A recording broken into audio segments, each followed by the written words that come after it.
सोलापूरपासून मी या दौऱ्याला सुरुवात केली. एक साधारणपणे 3.5 महिन्यावरती विधानसभेच्या निवडणुका दिवाळीनंतर होतील असं चिन्ह आहे, असं आज तरी वाटतंय. आणि त्या दृष्टिकोनातून आता माझा पहिला दौरा माझा मराठवाड्याचा आज इथे संभाजीनगरला पूर्ण होतोय आणि 20 तारखेला माझा विदर्भ दौरा सुरू होतोय.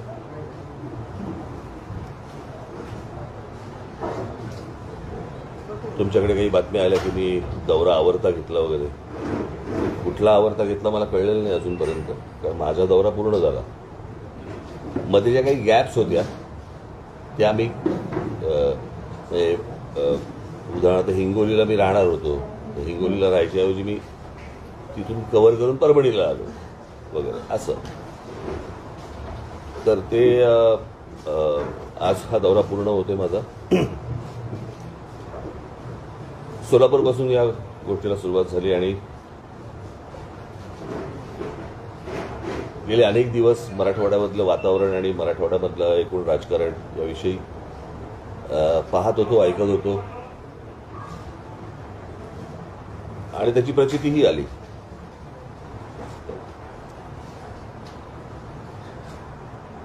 सोलापूरच्या पत्रकार परिषदेमध्ये मी जे बोललो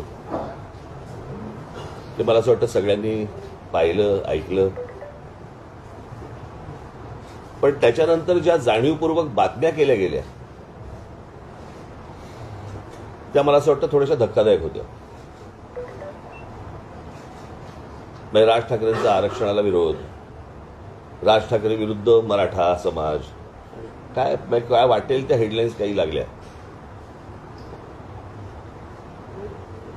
तुम्हाला कदाचित आठवत असेल तर 2006 साली मी पक्षाची स्थापना केली आणि 2006 सालापासून आजपर्यंत आमची भूमिका सुरुवातीपासून एकच राहिलेली आहे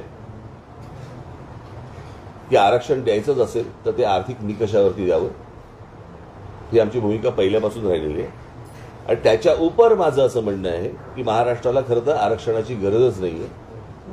महाराष्ट्र राज्यासारखं राज्य मला असं वाटतं हिंदुस्थानात दुसरं कुठचं राज्य नाहीये की या राज्यामध्ये शिक्षणापासून ते नोकऱ्यांपर्यंत, उद्योगधंद्यापर्यंत इतक्या गोष्टी इथे उपलब्ध असताना बाहेरच्या राज्यांमधल्या लोकांना इथे सगळ्या गोष्टी मिळतात, पण आमच्या मुलांना मुलींना इथे त्या गोष्टी मिळत नाहीत. त्या जर समजा महाराष्ट्रामधला जो कोटा आहे, महाराष्ट्रामध्ये ज्या काही उपलब्ध गोष्टी आहेत या जर समजा आपण नीट वापरल्या महाराष्ट्रातल्या मुला-मुलींसाठी, मराठी मुला-मुलींसाठी, तर आपल्याला खरं तर आरक्षणाची गरजच नाहीये.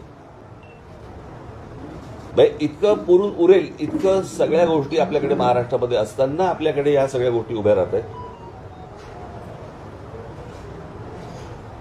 आणि मला असं वाटतं ज्यावेळेला बाबासाहेब आंबेडकर, त्यांच्याही अगोदर मला असं वाटतं ज्योतिराव फुले, त्याच्या अगोदर शाहू महाराज, खरं तर आरक्षण ही गोष्ट किंवा अशा प्रकारे दुर्बल घटकांना अशा प्रकारे काही गोष्टी द्याव्यात हे खरं तर शाहू महाराजांनी तेव्हाच सांगितलं आणि त्याच्यानंतरही सगळं पुढे सुरू झालं.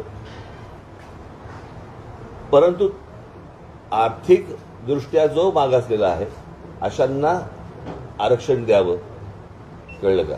याच्याऐवजी फक्त आपल्याकडे जातीचं राजकारण केलं जातं आणि त्या जातीच्या राजकारणामधनं माती भडकवली जातात. मी आत्ताची साधी गोष्ट सांगतो. हा माझा संपूर्ण दौरा, या संपूर्ण दौऱ्यामध्ये जरांगे पाटलांचा काही संबंध नव्हता, त्यांचा विषय पण नव्हता. पण त्यांच्या आंदोलनाच्या मागून शरद पवार आणि उद्धव ठाकरेंसारखी मंडळी ज्या प्रकारचं राजकारण करतायत, जे मला मराठवाड्यामध्ये दिसतंय, आणि यातला अजून एक दुर्दैवाचा भाग की या मराठवाड्यामधले काही पत्रकार या सगळ्या गोष्टींसाठी म्हणून इन्व्हॉल्व्ह झालेले आहेत. म्हणजे मला त्यांची नावंही माहिती आहेत, मला कळलं का? ती योग्य ठिकाणी जातीलही, त्याच्या इन्क्वायऱ्या सुरू पण होतील. म्हणजे कोणाला पेवर ब्लॉकचे कॉन्ट्रॅक्ट्स मिळाले आहेत, कोणाला MIDC मध्ये जागा मिळाल्या आहेत, कोणाला किती पैसे मिळाले आणि त्याच्यातनं कशा गाड्या घेतल्या गेल्या आहेत, कळलं का? अशा सगळ्या गोष्टी माझ्या कानावरती आलेल्या आहेत. म्हणजे मी ज्या वेळेला ह्याला होतो धाराशिवला होतो त्यावेळेला धाराशिवला मला काही लोक भेटायला तिकडे ते बाहेर सगळे आले होते. त्या लोकांना भडकवण्याचं काम काही पत्रकार तिकडे करत होते.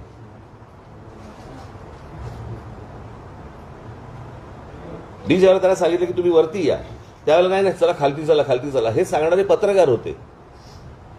आणि मग त्याच्यातले कोण जण माझ्याबरोबर येणार आणि माझ्याबरोबर बोलणार आणि मग नाही मग तिकडे मग पत्रकार आमच्या चॅनलचे तिथे माईक पाहिजेत वगैरे, हे इथपर्यंत सगळं प्रकरण झालं. त्यातले जे 2 जण होते ते पूर्वीचे असं म्हणतात ते म्हणत होते की पूर्वीचे आम्ही शरद पवारांच्या जवळचे, त्याचे फोटोही आहेत. आता पूर्वीचे तुतारी बरोबर पूर्वीचे फोटो कसे असतात हे मला कळलेलं नाही.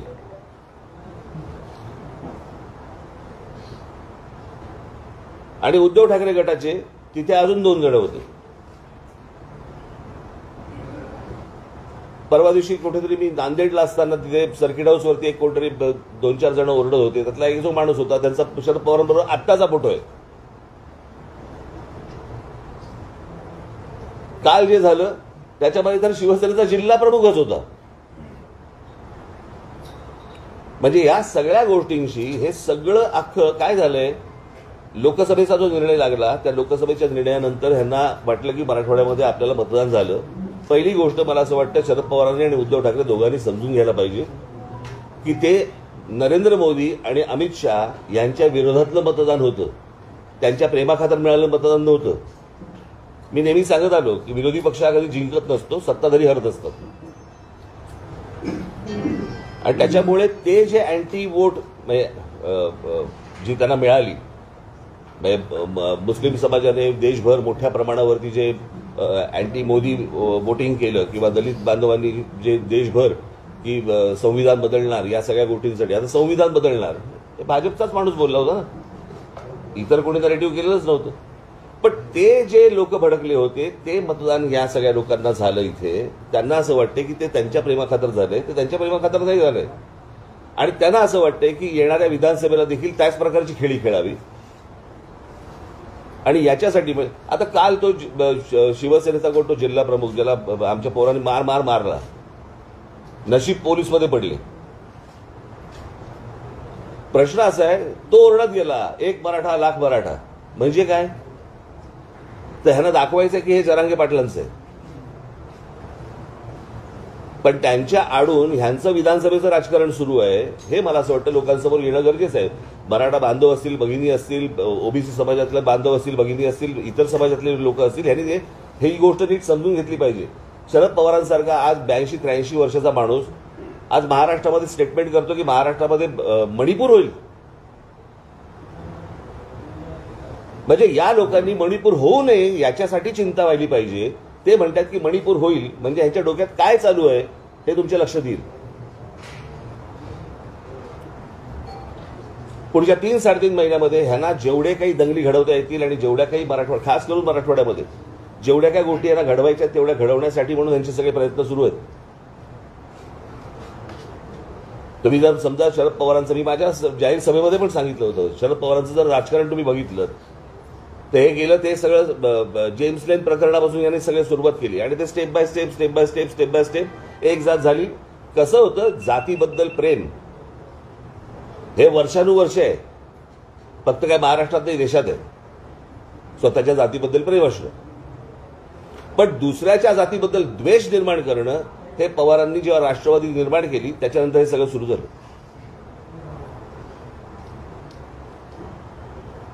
आज माझ्या दौऱ्यामध्ये या लोकांनी अडथळे आणण्याचे प्रयत्न केले. उद्या जर माझं मोहळ उठलं ना, त्यांना निवडणुकीला एकही सभा पण घेता येणार नाही. त्यांनी माझ्या वाट्याला जाऊ नये या लोकांनी, कळलं का. मी एकदा मागे म्हटलं होतं की यांच्याकडे प्रस्थापित आहेत, माझ्याकडे विस्थापित आहेत.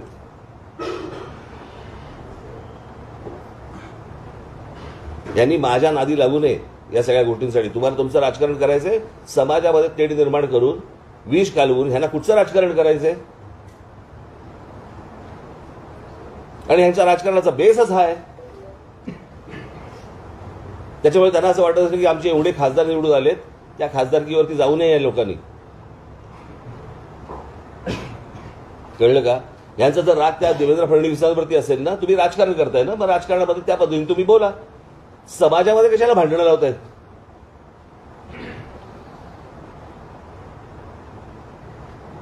बरं, विषय आरक्षणाचा आहे ना.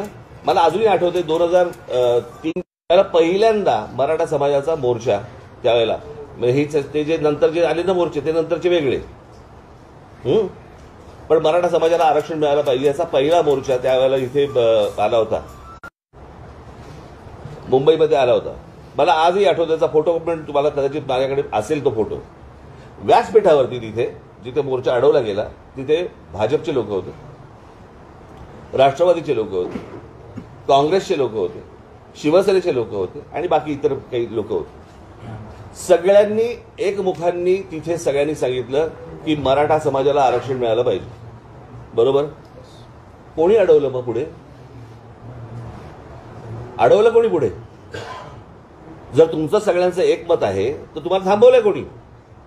मग अजूनपर्यंत गेली अनेक 15-20 वर्ष होत का नाहीये हे? म्हणजे गेली 10 वर्ष केंद्रामध्ये नरेंद्र मोदी पंतप्रधान आहेत किंवा होते, आता तिसरी टर्म सुरू झाली, पण 10 वर्ष तर होते ना, बहुमतात होते. ज्या नरेंद्र मोदींनी बारामतीमध्ये येऊन सांगितलं होतं की मैं शरद पवार जी की उंगली पकड़ के मैं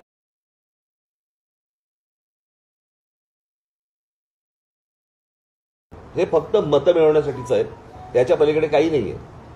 तुमचं राजकारण तुम्हाला लख लाभो, माझ्या नादी लागू नका, एवढंच फक्त मला त्यांना सांगायचंय. माझी पोरं काय करतील ना ह्यांना कळणार पण नाही. नंतर घरी येऊन आरशापुढे पाठ बघावी लागेल आणि पोट बघावे लागेल आणि गाल पण बघावे लागतील.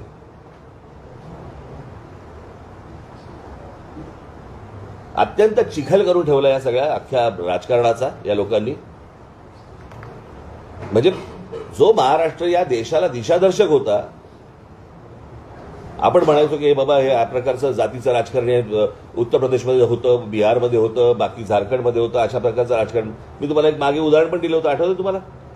आमचे अनिल शिदोरे गेले होते एकदा आणि एका धाब्यावरती थांबले चहा प्यायला. तर धाब्यावरचा तो काउंटरवरचा माणूस आला, हे बसले होते तिकडे खाटेवरती. तो काउंटरवरचा माणूस आला आणि शिदोरेंना विचारलं, कौन सी जात से हो? हे वातावरण महाराष्ट्रात आणायचंय. त्या दिवशी मी मोबाईलवरती बघत होतो, कुठेतरी मला क्लिप पाठवली, लहान लहान मुली बोलत होत्या की आम्ही ओबीसी समाजातल्या आणि आमच्या मराठा समाजातल्या आमच्या मैत्रिणी होत्या, पण आता हे सगळ्या वातावरणामुळे त्या दूर झाल्या, आम्ही पण दूर झालो. इथपर्यंत आणलं, खालपर्यंत घाण राजकारण का? तुम्हाला सत्य द्यायचंय म्हणून, मतं पाहिजेत म्हणून?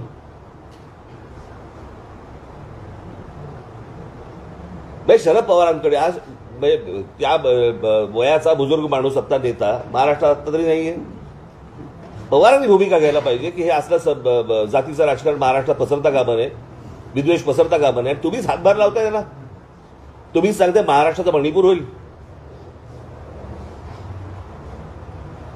पण ह्याचं राजकारणच मुळात तुम्ही पहिल्यापासून जर बघितलं ते फक्त जातीमध्ये विद्वेष पसरून या सगळ्या गोष्टी करायच्या. याच्या पलीकडे ह्याचं दुसरं राजकारण नाहीये.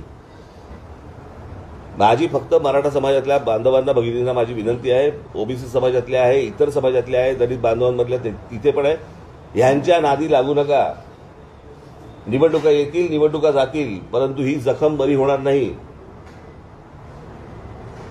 हे सतत त्याच्यावरती मीठ टाकत राहतील. मी अनेकदा सांगत आलो, अरे एक आपण उदाहरण म्हणून पकडूया. मी मगाशी जे बोललो तुम्हाला, महाराष्ट्रासारखं सक्षम राज्य, याच्यामध्ये उद्योगधंदेचा हा भाग आहेच. एक तुम्हाला उदाहरण म्हणून सांगतो. उदाहरण तुम्हाला आठवत असेल, मागे रेल्वेचं आंदोलन झालं होतं, आठवतं ना? की नोकर भरती होती महाराष्ट्रामध्ये आणि त्याच्या जाहिराती होता युपी बिहारच्या वर्तमानपत्रांमध्ये. महाराष्ट्रामध्ये जाहिरातीच नव्हत्या, कोणाला माहितीच नव्हतं. हे आम्हाला कळल्यानंतर हे सगळं सुरू झालं. तीच गोष्ट आपण समजा पकडूया. एक त्यातला एक पार्ट सांगतो, महाराष्ट्राच्या सुबत्तेचा एक पार्ट. मुंबई, ठाणा. मी ठाणा म्हणजे ठाणे जिल्ह्यामध्ये 8 महानगरपालिका आहेत, त्यातलं मी फक्त ठाणे शहर पकडतोय. मी बाकीच्या महानगरपालिका पकडत नाहीये. मुंबई, ठाणा, पुणा, नाशिक, नागपूर मी संभाजीनगर पण पकडत नाही आता. जर या 5 शहरांमध्ये मिळून साधारणपणे किती रिक्षा असतील अंदाज आहे तुम्हाला? साधारणपणे 90 लाख ते 1 कोटीच्या आसपास रिक्षा आहेत. त्यातले जवळपास 60% ते 70% हे रिक्षा चालवणारे परप्रांतातले लोक आहेत. आता माझ्या महाराष्ट्रामध्ये परवाने मिळत आहेत हे त्यांना समजतंय, पण माझ्या महाराष्ट्रामधल्या ग्रामीण भागामधल्या तरुणांना ही गोष्ट समजत नाहीये की महाराष्ट्र राज्य सरकार हे परवाने वाटते. हे काय आजकालमधली गोष्ट नाहीये, हे गेल्या 10-15 वर्षातली गोष्ट म्हणतो मी तुम्हाला. पण महाराष्ट्र राज्य सरकारकडनं ह्या गोष्टी दिल्या जात आहेत. आज मला साधी गोष्ट सांगा, 1 कोटी मुलांना या नुसत्या 5 शहरामध्येच काम मिळालं असतं? इतक्या गोष्टी महाराष्ट्रामध्ये उपलब्ध असताना आमची मुलं तडफडतायत का? या नोकऱ्यांपासून, उद्योगापासून, सगळ्यापासून वंचित का राहत आहेत? याचं कारण सरकार आपलं जरी असलं तरी हे आपल्या मुलांपर्यंत, मुलींपर्यंत या गोष्टी कळवत नाहीये. आज महाराष्ट्रामध्ये मी काढले ते एक काही पत्र, महाराष्ट्रामधल्या काही उद्योग आहेत त्यांनी पत्रक काढले, पत्रक की आमच्या उद्योगामध्ये महाराष्ट्रीयन लोक आम्ही घेणार नाही म्हणून. ह्यांची हिंमत कशी होते?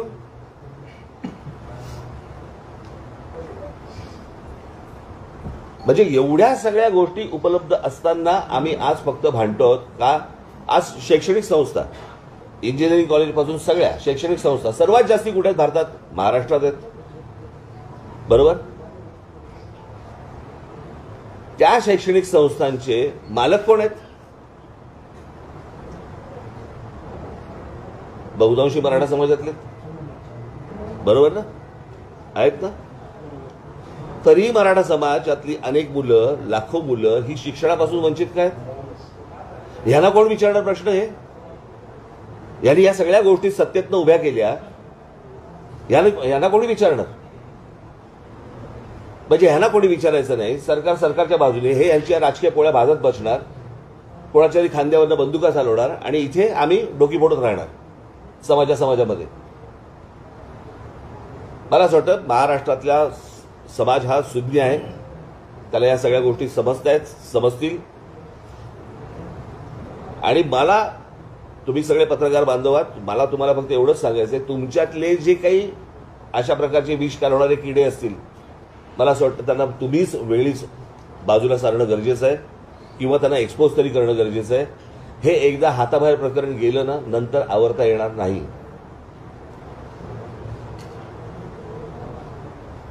म्हणजे कालचा जो प्रसंग झाला तुमच्या ह्याच्यातला, कुठला?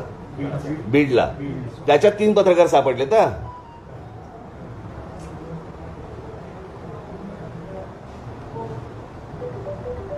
ही कोणती पत्रकारिता आहे?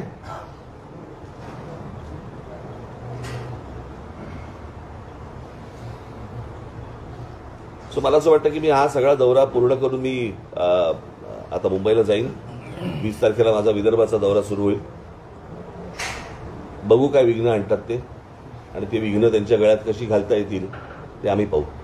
संविधान बदलण्याचा जे मुद्दा तुम्ही मांडता ते भाजपच्या खासदारांनी सुरुवातीला बोलले होते. भाजपवाले म्हणतात ही फेक नॅरेटिव्ह विरोधकांनी सेट केली. नाही, मी त्याशी बोललो ना, सोलापूरला पण हेच सांगितलं की भारतीय जनता पक्षाच्या एका माणसाने नाही सांगितलं, 4-5 लोकांनी सांगितलं. तेव्हा बोलून झाले ते. काही असतात मूर्ख, त्याला काय करणार तुम्ही? पण ती गोष्ट त्यांना शेवटपर्यंत खोडता नाही आली. तुम्हाला आठवत असेल शिवतीर्थावरचं, शिवाजी पार्कवरचं माझं भाषणामध्ये मी तेव्हा पण हे बोललो होतो की संविधान बदलणार नाही, हे तुम्ही स्पष्ट करा.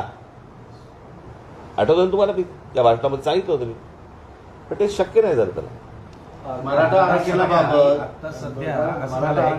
तुम्ही जे वक्तव्य केलंय ते महाराष्ट्राला समजलं नाही बहुतेक, आणि सर्व राजकारण्यांना सुद्धा बहुतेक ते कळलं नाही. जे काही संधी आहेत त्या या पोरांना दिल्या गेल्या नाही म्हणून हे पोरं आपल्या रोजगारासाठी तडफडतात. हे विरोधकांनी समजून सुद्धा न समजण्याची भूमिका घेतली. मला असं वाटतंय विरोधकांच्या आधी पत्रकार,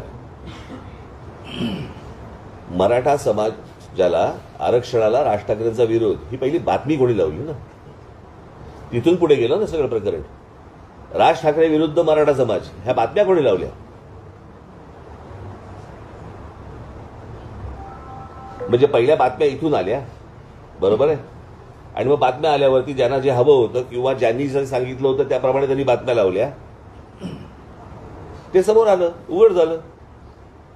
म्हणजे मला एका गोष्टीचं समाधान आहे या अख्ख्या दौऱ्यामध्ये की ह्यांचं नेमकं काय चाललंय हे किमान उघड झालं, आणि ह्याच्या पुढे ते काय करणार आहेत ना हे आता लोकांना कळेल. तुम्हाला ते विरोध करणारे लोक मोर्चामध्ये आले, तुम्ही म्हणता की ते राजकीय पक्षांचे पदाधिकारी होते. माझ्याकडे फोटो आहेत ना. असं असताना सुद्धा तुम्ही त्यांच्यासोबत चर्चेची तयारी दाखवली, त्यांच्याशी बोललात सुद्धा. तोपर्यंत मला माहित नव्हतं. ते पहिल्यांदा जेव्हा झालं ना त्या धाराशिवला, तोपर्यंत मला काहीच माहित नव्हतं. मला वाटलं मी त्या खाली ते काही घोषणा देत होते पण मी खाली आलो, म्हटलं या वरती बोलायचं ना माझ्याशी, वरती या. ते वरती यायच्या खालतीच गेले.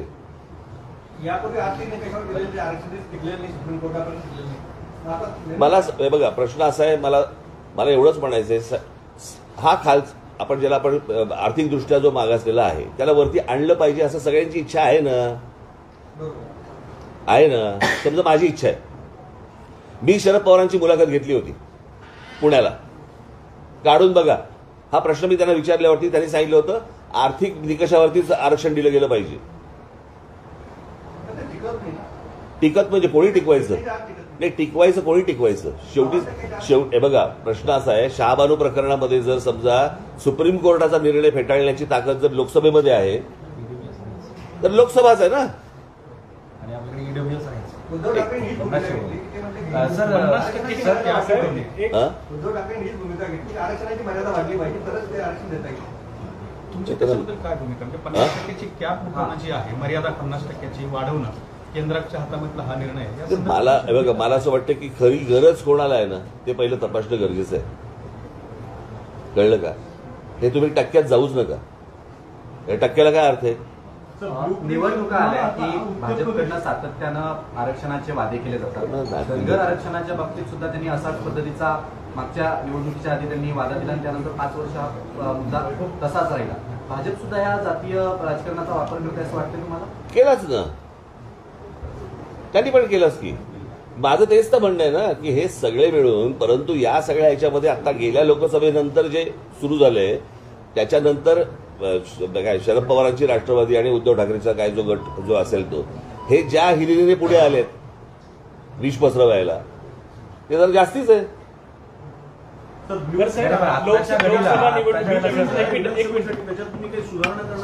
सुधारणा चालू आहे. साहेब, लोकसभा निवडणुकीच्या वेळेस मनसे नरेंद्र मोदी दिल्लीत पाहिजे म्हणून त्यांच्या सोबत होतं. आता विधानसभेला तुम्ही महाराष्ट्रभर दौरा करतायत, विधानसभेच्या काही उमेदवारी सुद्धा तुम्ही जाहीर केल्यात मनसेच्या. मग महाराष्ट्रात आपल्याला एकनाथ शिंदे, फडणवीस, अजित पवार नकोत का? प्रश्न असा आहे ना, काय आहे, 3 लोकांची एक कंपनी आहे, त्यांचे स्टेक ठरलेले नाही आहेत, कुठून चौथा पार्टनर घेणार? महाराष्ट्रात खरी गरज ज्यांना, आरक्षणाची खरी गरज ज्यांना आहे त्यांना दिलं पाहिजे. पण मराठा समाज जी आरक्षणाची मागणी करते तर त्यांना आरक्षणाची गरज आहे असं तुम्हाला वाटतं का? जो गरीब आहे त्याला असणारच ना. कळलं का? मराठा काय आणि कोणी काय, तुम्ही कशाला त्याच्यात फोड करताय? मी आत्ता हे जे पत्रकार आहेत ना इथे समोर उभे आहेत, बरोबर आहे, इथे उभे राहा आणि सांगा यांची जात कुठची. सांगता येईल का यांची जात कुठची? सांगता येईल का? नाही ना. आपण कशाला फोड करतोय? त्या जातीचं आंदोलन सुरू आहे म्हणून. हो, पण म्हणूनच माझं तेच म्हणणं होतं. आता मागच्या वेळेला पण मी आठवत असेल तर तुम्हाला, जरांगे पाटलांचं आंदोलन चालू असताना तिथे बोललो होतो मी. होतात ना तुमच्यापैकी कोणी तिकडे?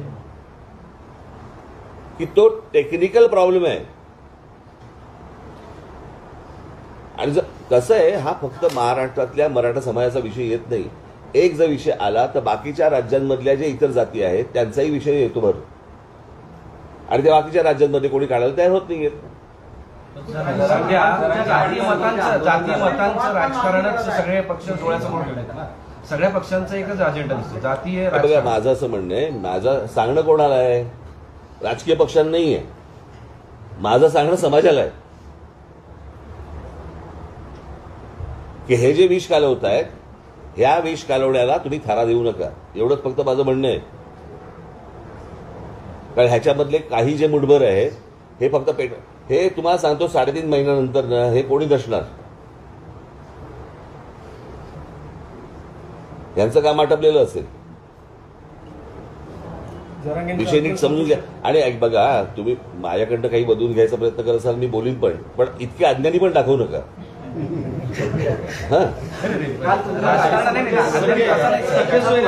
काही संबंध नाही. मात्र आम्हाला इशाऱ्याने धमकी देऊ नका. तुम्हाला जर धमक्या द्यायच्या असतील तर फडणवीस आणि महाराष्ट्र धुळ्यांना द्या असं संजय राऊत म्हणाले. कोणाला? नाही, ती शरद पवारांची सोंगटी आहे, ती करवली, त्यांच्या अमंगल कार्यातली करवली आहे ती. कळलं का? ती उंबरठ्यावरती बसून तिकडेच आयुष्य झिजवणार. तुम्हाला उत्तर प्रदेश, बिहार आणि महाराष्ट्र याच्यातल्या राजकीय पट्ट्याचा तुम्हाला काय म्हणतात? काय सॉरी, एकूण बिहारचा आणि महाराष्ट्राचा जो राजकीय पट आहे त्याच्याविषयी तुम्हाला काय म्हणायचं? कारण नाही, त्यांच्यासारखा पट आपण निर्माण करतात इथे लोक. असा महाराष्ट्र तुम्ही पाहिलात का? जरा मला जरा सांगा. तुमच्यातलं आता माझ्याकडनं काय वधून घेणं आणि तुम्हाला काय छापणं बिपणं हा जरा आपण बाजूला सारू. पण एक पत्रकार म्हणून तुम्ही इतकी वर्ष या सगळ्या फील्डमध्ये आहात, मराठवाड्यामध्ये आहात, असा होता का हो महाराष्ट्र? बाकी सगळं ठीक आहे, राजकारणी होत राहील, बाकीच्या सगळ्या गोष्टी होत राहतील. एकदा काहीतरी आपण स्वतःला पण विचारलं पाहिजे ना, असे होतो का आपण? राजकारणी सुद्धा म्हणजे आता कसं आहे, महापुरुष जातीमध्ये वाटून घ्यायचे, संतांची आडनावं बाहेर काढायची, हे असं नव्हतं कधी. हे ज्यांना त्याच्या मागून जे त्यांना राजकारण जे खेळायचंय तेच हे सगळे उद्योग करतायत. पण राजसाहेब, राजकारणी सुद्धा त्यावर डिसेंट होते. राजकारणी सुद्धा बदलले जातात. राजकारण्यांना सुद्धा हे जातीचे संघाच्या हवे, म्हणजे लोकही बदलले, महाराष्ट्र बदलला, नेते बदलले. आता मी परत तेच सांगतो, पत्रकारही बदलले. नक्कीच बदलले. बरोबर ना? सगळ्यांनी पवार आणि ठाकरे यांच्यामुळे जर परिस्थिती बिघडते असं तुमचं म्हणणं आहे, तर मग शिंदे असतील, फडणवीस असतील किंवा अजित पवार असतील, यांची नेमकी भूमिका काय आहे? हे बघा, मी तुम्हाला एक गोष्ट सांगू का, या सगळ्या याच्यामध्ये सगळ्यांनीच या जातीचं समीकरण ह्याच्या अगोदर आखली.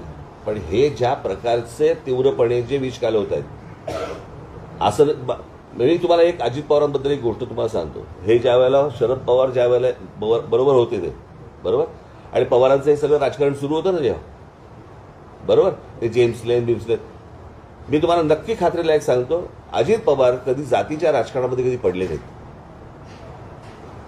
एवढं निश्चित. बाकी माझे अनेक मतभेद असतील, माझे असतील, अनेकांचे असतील, पण जी योग्य गोष्ट आहे, मला असं वाटतं ते कधी जातीच्या बाबतीत आजपर्यंत त्याचं कधी वक्तव्य पण ऐकलेलं नाही, आणि ते कधी या बाबतीत भानगडीत कधी पडलेलं नाही. मग एकीकडे होत असताना सर राहुल गांधी आणि बाकीचे नेते सुद्धा जातीय निहाय जनगणनेची मागणी करतात. मी परत तुम्हाला तेच सांगतो, जात तुमची काय जात असेल मला माहिती नाही, पण जात तुमची तुम्हाला प्रिय असेल, दुसऱ्या जातीबद्दल विद्वेष पसरवू नका, एवढंच माझं सांगणं आहे ना. आपण 30 रेकॉर्ड घासतोय की नाही मगापासून? बरोबर, हा, तेवढंच माझं म्हणणं आहे.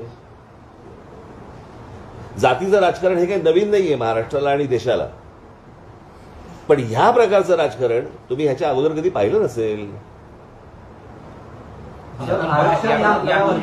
यातून बाहेर कसं पडायचं हा एक विषय आहे. असं म्हटलं की तुम्ही आंतरवलीला गेल्यानंतर तिथे तुम्ही त्यांना सांगितलं होतं. या वक्तव्यावर उत्तर देताना जरांगे पाटील असंही म्हटले की ते त्यांनी माझ्याकडे ऐकून घेतलं, ऐकल्यानंतर असं म्हटलं की असं असेल तर मराठा समाजाला आरक्षण मिळालं पाहिजे. माझं मी तुम्हाला दुसरं आज त्यांनी आणखीन एक असं वक्तव्य केलंय आपल्या वक्तव्यानंतर की आता राज ठाकरे यांच्या विरोधात आंदोलन करू नका, गरज पडली तर मी मुंबईला जाऊन राज ठाकरेंची गचुंडी पकडेन. गचुंडी हे त्यांचे शब्द आहेत का तुम्ही कोणी भरले? त्यांचे शब्द. अच्छा, मग मी त्यांच्याशी भेटल्यावरती बोलीन त्यांच्याशी. सर, आरक्षण या एक मिनिट, पहिली गोष्ट मला पूर्णतः करू देत रे. एकाने एक प्रश्न विचारल्यावरती लगेच दुसरा काय प्रश्न विचारत आहे. हा, त्याच्यात ते काय बोलले? मुळात पहिली गोष्ट लक्षात घ्या, हे काही त्यांनी पाठवलेली माणसं नव्हती, बरोबर आहे. आणि कोण माणसं होती हे मी तुम्हाला मगाशी सांगितलं ना. आपण का परत तेच बोलतोय? मी बसलोय म्हणून तेच विचारताय का तुम्ही? की प्रश्न संपलेत? झालं, आता संपला विषय. मी मगाशी तुम्हाला सांगितलं त्याप्रमाणे त्यांची माणसं नव्हती, हे काय त्यांच्या बरोबरचे आंदोलनकर्ते नव्हते, हे शरद पवार आणि उद्धव ठाकरेच्या बरोबरची माणसं आहेत ही. त्याच्याबद्दल काय बोलायचं मग अशी बोललोय मी. सर अशा परिस्थितीमध्ये आता आपण मग पुढे जायचं कसं? कारण हे जर त्यांचा जर बघू दंगल आता. घडवण्याचा कट आहे किंवा या सगळ्या जाती द्वेष तुम्ही वाढवण्याचा प्रयत्न आहे, अशा परिस्थितीत काय तुम्ही केलं सगळे चांगले पत्रकार आहात असं मी समजतो. नाही, तुम्ही सांगितलं पाहिजे सर. सर, मनसे अलर्ट किती राहा. जागा लढवेल? अलर्ट राहा. आमच्यावरती संपूर्ण बांगलादेश ह्याच्यामध्ये हिंसाचार झाला, हिंदूंच्या घरांवरती तिकडे अटॅक होत आहे. ते जर शरण आले भारतात तर त्यांना तुमचा पाठिंबा असेल? कोणाला? अहो, सगळ्या जगाची काय गोष्टी आपण व्हायच्यात का? त्यांचं त्यांना बघू देत ना. शेवटचा प्रश्न